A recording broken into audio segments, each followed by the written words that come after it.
Hello दोस्तों, स्वागत है आपका एक और नए वन शॉट के साथ में। भैया हमने आपको पहले ही बता रखा है हर सब्जेक्ट में केवल 8 यूनिट हैं। 4 यूनिट हम आपको पहले ही करा चुके हैं वन शॉट, और आज एक बहुत छोटी सी और बहुत प्यारी यूनिट है जो कि यूनिट नंबर 7 है, थर्ड सेमेस्टर जूलॉजी में भाई, स्पेक्ट्रोफोटोमेट्री एंड बायोकेमिकल टेक्निक्स। इस चैप्टर से आपको केवल छोटे छोटे क्वेश्चन नहीं होते, जो 2-2 नंबर में क्वेश्चन आते हैं कि भैया बीएल लैम्बर्ट लॉ क्या होता है, पीएच वैल्यू क्या होती है, पीएच स्केल क्या होता है, बफर सोल्यूशन क्या होता है। इस तरीके की छोटी छोटी चीजें आती हैं और कई बार ये सब लाइन से रखी होती हैं मेरे भाई। कोई आप पेपर उठा के देखोगे उसमें 10 में से 4 से 5 शॉर्ट क्वेश्चन केवल इसी यूनिट से आए होंगे भाई। तो ये बहुत इंपॉर्टेंट यूनिट है, आपके 8 से 10 नंबर पक्के करा सकती है। चलिए भाई शुरू करते हैं। और एक और चीज है भाई, 5वीं ये यूनिट है, आने वाले 3 दिनों के अंदर हम आपको 3 वन शॉट और दे देंगे और जूलॉजी हम लोग खत्म कर देंगे भाई, ठीक है। तो चलिए उसके बाद फिर पेपर सोल्यूशन, जिन लोगों ने कोर्स में ज्वाइन कर रखा है, बहुत सारे पेपर, बहुत सारी चीजें आपको देके, जैसा हमने आपसे वादा कर रखा था कि 16 सितंबर तक सब कुछ समेटना है। केमिस्ट्री अपनी लगभग हो गई है और ये भी कराने के बाद फटाफट से फिजिक्स और सारी चीजों को पूरा करा रहे हैं भाई, ठीक है। चलो शुरू करते हैं। सबसे पहले भाई मेजरमेंट ऑफ पीएच क्या होता है। देखो भैया, एक आदमी था, उसका नाम था सारेंसन, ठीक। सारेंसन ने क्या कहा कि देखो सबसे पहले आप ये समझो, जितने भी ऐसे केमिकल होते हैं, जैसे अगर हम कहें HCl, ठीक, तो इसमें जब आप इसे तोड़ोगे तो H के ऊपर प्लस आएगा, Cl के ऊपर माइनस आएगा। यानी अगर आप ध्यान से देखोगे तो इसके अंदर हाइड्रोजन आयन उपस्थित है भाई, ठीक है। ऐसे अगर हम आपसे कहें HNO3 तो इसके अंदर भी हाइड्रोजन है। हम आपसे कहें H2SO4 तो इसके अंदर भी हाइड्रोजन है। तो जिनके अंदर भी H आयन होते हैं, हाइड्रोजन आयन होते हैं, वो सारे के सारे कहलाते हैं मेरे भाई एसिड, यानी जिसे हम लोग हिंदी में कहा करते थे अम्ल कहलाते हैं भैया, ठीक है। और जिनके अंदर भी OH आयन होते हैं, सर जी OH आयन कैसे होंगे, जैसे KOH है भाई, तो जब KOH टूटेगा तो K के ऊपर प्लस आएगा, OH के ऊपर माइनस आएगा। जब NaOH टूटेगा तो Na के ऊपर प्लस आएगा, OH के ऊपर माइनस आएगा। तो इनमें देखिए OH आपको दिख रहा है। तो जिनके अंदर भी OH आयन होते हैं वो सारे के सारे बेस कहलाते हैं। बेस को हिंदी में हम लोग कहते हैं भैया क्षार। यानी सरल भाषा में आपने 10th क्लास में पढ़ा है कि जिनमें भी हाइड्रोजन आयन उपस्थित होते हैं उन्हें अम्ल कहते हैं, जिनमें OH यानी हाइड्रोक्सी आयन उपस्थित होते हैं उन्हें हम लोग क्षार यानी बेस कहते हैं भाई, ठीक है। अब ध्यान से मेरी बात को समझो। सारेंसन ने कहा कि भैया एक स्केल हम आपको दिए दे रहे हैं, जिसकी भी पीएच वैल्यू 7 आ जाए वो सारे के सारे बाबा होंगे, यानी उदासीन यानी न्यूट्रल होंगे। जिनका भैया पीएच मान 7 से कम आ जाए वो सारे के सारे एसिड यानी अम्लीय होंगे। जिनका 7 से ज्यादा आ जाए वो सारे के सारे बेस होंगे। जैसे हम लोगों की बॉडी में जो खून है, उस खून का पीएच मान 7.4 होता है, यानी 7 से ज्यादा होता है। और जब 7 से ज्यादा होता है फिर भैया हमारी जो बॉडी का खून है वो कैसा है, बेसिक है यानी क्षारीय है भाई, ठीक। ऐसे हमारे दांत हैं, उनकी पीएच वैल्यू 5 से 5.5 के करीब होती है। जब ये कम होने लगती है तो लोगों के दांत टूटने लगते हैं। ऐसे पेड़ों से रिलेटेड पीएच वैल्यू बहुत इंपॉर्टेंट रोल प्ले करता है डेली लाइफ में भी भाई, ठीक। तो पीएच वैल्यू होती क्या है, तो इन्होंने एक फार्मूला दिया कि pH बराबर मेरे भाई माइनस का लॉग H आयन कंसंट्रेशन, ये इन्होंने फार्मूला दिया। अब ये क्या होता है भाई, तो जरा समझो ये क्या है। H माने हाइड्रोजन, पॉजिटिव मतलब आयन, कंसंट्रेशन का मतलब सांद्रता, सांद्रता का मतलब मात्रा कितनी है। देखो भाई एक बात हमेशा याद रखना, जैसे हम आपसे कहें कि भैया मान लिया हम आपसे कहें कि आपको उल्टी हुई, तो अब उल्टी हुई खाली पानी निकला तो उसकी सांद्रता बहुत कम होगी, और अंदर के छोले भटूरे टूरे सब निकल जाए तो सांद्रता गाढ़ा है मामला, ज्यादा मात्रा निकली है तो सांद्रता यानी कंसंट्रेशन ज्यादा होगा। तो जितना ज्यादा कोई चीज गाढ़ी होगी, मात्रा जितनी ज्यादा होगी उसे कहते हैं कंसंट्रेशन। ऐसे ही हाइड्रोजन आयन जितने ज्यादा होंगे उसकी कंसंट्रेशन यानी सांद्रता उतनी ज्यादा होगी। सांद्रता को ऐसे ब्रैकेट लगा के लिखते हैं मेरे भाई। लॉग को हम लोग भैया लॉग तो आपने देखा ही होगा, लॉग टेबल पड़ी हुई है, तो लॉग है और माइनस यानी नेगेटिव है, और यह है पीएच वैल्यू। तो अगर हम सरल भाषा में कहें तो हाइड्रोजन आयन कंसंट्रेशन के नेगेटिव लॉग को ही हम लोग क्या कहते हैं मेरे भाई, पीएच वैल्यू कहते हैं। यह फार्मूला दिया था सारेंसन ने। तो ये क्या कहता है भाई, पीएच किसी सॉल्यूशन की एसिडिटी यानी कोई अम्ल है या बेसिसिटी या बेसिक नेचर को बताता है, यानी कोई चीज अम्ल है या क्षार है, ये हम लोग पीएच वैल्यू से पता कर सकते हैं। हाइड्रोजन आयन कंसंट्रेशन के नेगेटिव लॉग को ही हम लोग पीएच वैल्यू कहते हैं। इसके फार्मूले की बात करें तो पीएच बराबर होता है माइनस का लॉग एच आयन कंसंट्रेशन भाई, ठीक है। जहां पर जो एच पॉजिटिव आयन जो लिखा हुआ है इसे ब्रैकेट के अंदर इसे कहेंगे हाइड्रोजन आयन कंसंट्रेशन, यानी हाइड्रोजन आयन की मात्रा कितनी है, सांद्रता कितनी है, गाढ़ापन कितना है भाई, इसे ही हम लोग हाइड्रोजन आयन कंसंट्रेशन की मात्रा कह देंगे। अगर पीएच वैल्यू 7 होती है तो वो विलयन न्यूट्रल यानी उदासीन होगा। अगर पीएच वैल्यू 7 से कम होती है तो वो अम्लीय यानी एसिडिक होगा। पीएच वैल्यू 7 से ज्यादा होती है तो वो बेसिक यानी क्षारीय होगा भाई, ठीक है। अब इसे नापते कैसे हैं, तो पीएच वैल्यू को नापने के लिए हम लोग पीएच मीटर का इस्तेमाल करते हैं। नाम ही है पीएच मीटर, पीएच वैल्यू को नापने के लिए इस्तेमाल करते हैं। पीएच मीटर सॉल्यूशन में प्रेजेंट जितने भी हाइड्रोजन आयन होंगे उनकी एक्टिविटी कंसंट्रेशन के अकॉर्डिंग इलेक्ट्रिक पोटेंशियल को मेजर कर लेता है और उसे पीएच में कन्वर्ट कर देता है। यानी जितने भी हाइड्रोजन आयन होंगे वो जो रिएक्शन कर रहे होंगे उसे ऑब्जर्व करेगा और ऑब्जर्व करके रीडिंग दिखा देगा कि भैया पीएच वैल्यू इतनी है भाई, ठीक। तो ये पीएच मीटर की हेल्प से हम लोग कैलकुलेट करते हैं। कैसे करते हैं, तो पीएच मीटर में एक ग्लास इलेक्ट्रोड होता है। ये ग्लास इलेक्ट्रोड वो होगा जो हाइड्रोजन आयन को पहचानेगा, सेंसिटिव होगा उसके प्रति, कौन हाइड्रोजन कौन हाइड्रोजन। रेफरेंस इलेक्ट्रोड यानी जिससे तुलना करेंगे भाई, सीधी सी बात है।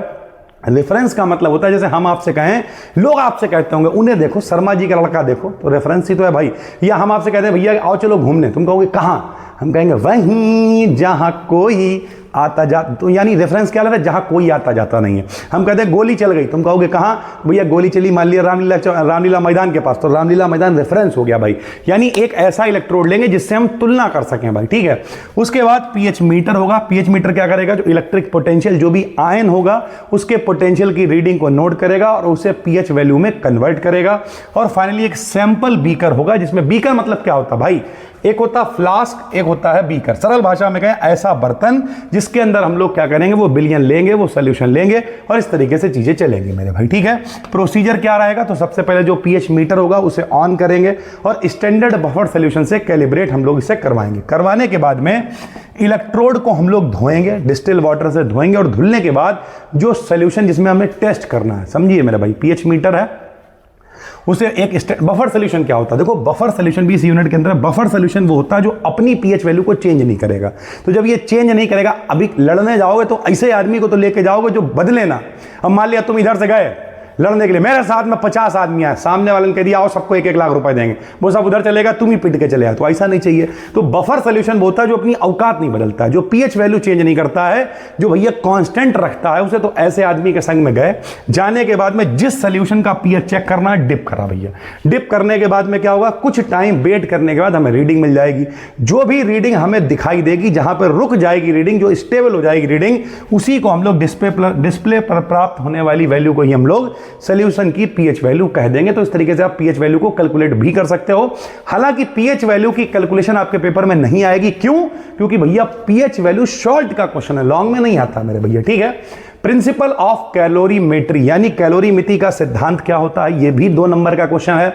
क्या होता है, तो भैया जितनी किसी गर्म बॉडी के द्वारा ऊष्मा दी जाएगी उतनी ही ऊष्मा ठंडी बॉडी के द्वारा ली जाएगी। यानी हीट लॉस्ट, जितनी ऊष्मा खर्च हुई बराबर हीट गेन उतनी प्राप्त हुई। यानी किसी आइसोलेटेड सिस्टम, आइसोलेटेड का मतलब समझते हो बाबा, उदासीन, जो किनारे बैठा हुआ है, दुनिया से मतलब नहीं है। अभी यहां पड़ोस में एक अंकल जी रहते हैं, हमसे बोले सत्यम, अब बड़ा बुजुर्ग आदमी है, तो हमने कहा पता ही है ना हमसे क्या पूछेंगे, तो बोले एक सवाल है। हमने क्या, बोले आइसोलेट का मतलब क्या होता है।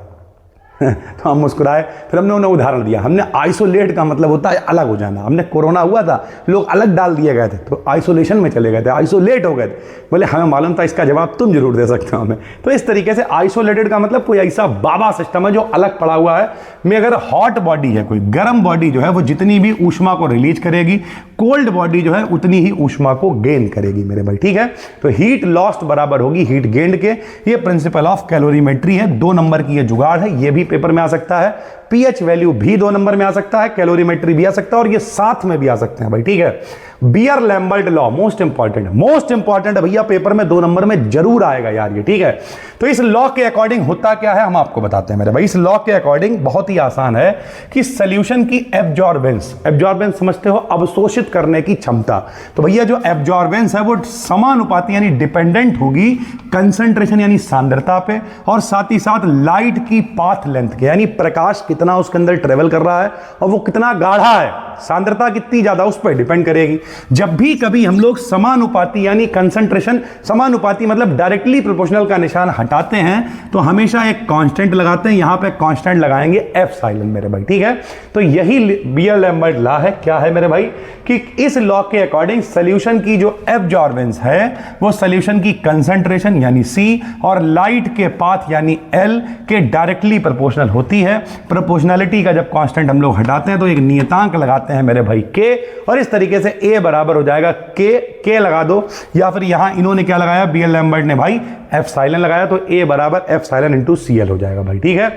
लिख भी दिया हमने। A क्या होगा यहाँ पे, A एब्जॉर्बेंस होगा, एप्सिलॉन क्या होगा, मोलर एब्जॉर्बिविटी कहलाएगी यानी कांस्टेंट है ये, C क्या है, कंसंट्रेशन कहलाएगा, और L क्या है, पाथ लेंथ कहलाएगा। 2 नंबर की जुगाड़ है, पेपर में जरूर आता है मेरे भाई, ठीक है। बफर सॉल्यूशन भी पेपर में आता है। बफर सॉल्यूशन क्या होता है, तो अभी आपको बताया, जब लड़ने जाओगे ऐसा आदमी लेके जाओगे जो बदले ना मेरे भाई, तो यानी ऐसा विलयन जिनकी अम्लता या क्षारकता। अब ये अम्लता या क्षारकता क्या होती है आपको समझाते हैं मेरे भाई। एसिडिटी या बेसिसिटी, मान लिया हम कहें आपसे HCl, तो बताओ इसमें एच आयन कितना है, 1 है भाई, ठीक। ये एसिड है। जो अम्ल होते हैं उनमें क्षारकता होती है, तो इसकी क्षारकता 1 एच आयन है, मतलब 1 है। जैसे H2SO4 में एच आयन कितने हैं, 2 हैं, तो भैया इसकी जो क्षारकता होगी वो कितनी होगी, 2 होगी।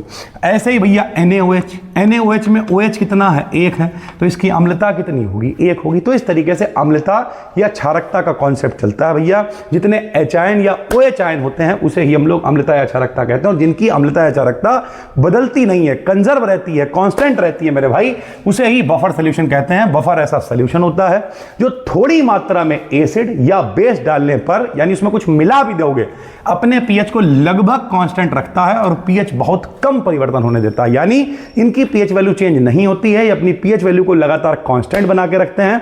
बफर सॉल्यूशन कहलाते हैं मेरे भाई, ठीक है। प्रोसीजर क्या होता है इसे बनाने का, तो फिलहाल तो अगर 2 नंबर में आए तो आप इसकी डेफिनेशन लिख देना, और नीचे हमने यहां पर एक उसका उदाहरण लिखा हुआ है कि एसिटिक एसिड समझते हो मेरे भाई। एसिटिक एसिड का मतलब होता है CH3 COOH और प्लस में सोडियम एसीटेट यानी CH3 COONA, ये है। तो जब इन दोनों को मिलाते हैं मेरे भाई तो ये बफर विलयन का काम करते हैं। तो आप अगर 2 नंबर में आए तो सिर्फ डेफिनेशन लिख दे और उसका एक एग्जाम्पल लिख दोगे, आपको नंबर मिल जाएंगे भाई, ठीक है। लेकिन इसका प्रोसीजर भी हम आपको लिखवा देते हैं कि प्रोसीजर क्या है। तो सबसे पहले जो भी रिक्वायर्ड एसिड है, जो हमें अम्ल चाहिए, और उसका जो सॉल्ट चाहिए, जैसे अभी हमने आपको, या कोई बेस भी हो सकता है, जैसे अभी हमने आपको उदाहरण में क्या लिखवाया, एसिटिक एसिड, तो ये एसिड है और ये इसका सॉल्ट है, क्योंकि इसमें भैया जब H हट के Na लग जाएगा, थोड़ा लिख के दिखाते हैं हम आपको। मान लिया एसिटिक एसिड है, एसिटिक एसिड का फार्मूला बताइए, CH3 COOH, ये अम्ल है, जब इससे H हटा के Na लगा दोगे तो ये सोडियम एसीटेट यानी इसका सॉल्ट बन जाएगा। तो एसिड लेते हैं और उसका सॉल्ट साथ में लेते हैं, उन्हें डिस्टिल वाटर में डिसॉल्व कराते हैं, पानी में भैया घोलेंगे, उन्हें घोलने के बाद में वॉल्यूम को रिक्वायर्ड मार्क तक मेकअप करते हैं, यानी वहां तक आयतन लेके जाएंगे जहां तक हमें जरूरत है, वहां पे टिक होगा, निशान होगा, वहां तक भैया लेके जाएंगे और जरूरत के अनुसार पीएच मीटर से पीएच चेक करके एडजस्ट कर देंगे, यानी पीएच वैल्यू को एक निश्चित जो हमें चाहिए वहां तक ले जाके उसे सेट कर देंगे, एडजस्ट कर देंगे और बफर सॉल्यूशन मेरे भाई तैयार हो जाएगा। तो इस तरीके से बफर विलयन की प्रिपरेशन होती है। ये भी अगर आपसे पूछे तो आप लिख सकते हो। फिलहाल इस चैप्टर से आएगा क्या, तो बफर विलयन होता क्या है, जिनकी अम्लता या क्षारकता नहीं बदलती है, पीएच वैल्यू में चेंज नहीं होता है, चाहे एसिड बेस मिला दो तब भी बफर सॉल्यूशन कहलाता है। और इसका अगर आप 2 नंबर में आए तो इसका आपको एग्जाम्पल लिख देना है, 2 नंबर की ये जुगाड़ है। उसके बाद बियर लैम्बर्ट लॉ 2 4 नंबर की जुगाड़ हो गई। उसके बाद प्रिंसिपल ऑफ कैलोरीमेट्री, ये 4 और 2 6 नंबर की जुगाड़ हो गई भाई। और उसके बाद मेरे भाई ये पीएच वैल्यू क्या होती है आएगा, ये भी शॉर्ट में ही पूरा हमने लिखवा दिया आपको। तो 6 और 2 8 नंबर की ये जुगाड़ हो गई है मेरे भाई, यानी 8 से 8 नंबर में कई बार ये चारों लाइंस रखे हुए मिलेंगे। अभी हम जिन लोगों ने कोर्स में ज्वाइन कर रखा है, अभी हम आपको यहाँ पे पेपर देंगे बहुत सारे, ठीक है। पेपर का मतलब यह है कि भैया बहुत सारे अलग अलग यूनिवर्सिटीज़ के पेपर, आपको ढूंढना कुछ नहीं है भाई। अगर आपने कोर्स में इनरोल कर रखा, आपको ए पर पेपर नौटंकी सब यहीं ढूंढ के देंगे। और अगर यूट्यूब पे भी देख रहे हो तो सब्सक्राइब करके रख लेना। टेलीग्राम पे फ्री में चैनल है, उसका लिंक डिस्क्रिप्शन में, उसे ज्वाइन कर लेना। जो वीडियो आएगी वहां पे शेयर कर दी जाएगी। मिलते हैं हम कल फिर एक और वन शॉट के साथ। हो सकता है कल सुबह ही आपको अगला वन शॉट मिल जाए दोपहर तक, तो कल ही 2 कम से कम वन शॉट दे देंगे, परसों ही खत्म कर देंगे। जूलॉजी रक्षाबंधन वाले दिन बात खत्म हो जाएगी भाई, ठीक है। तो एक एक करके चीजों को समेट रहे हैं। मिलते हैं फिर, तब तक के धन्यवाद, थैंक यू।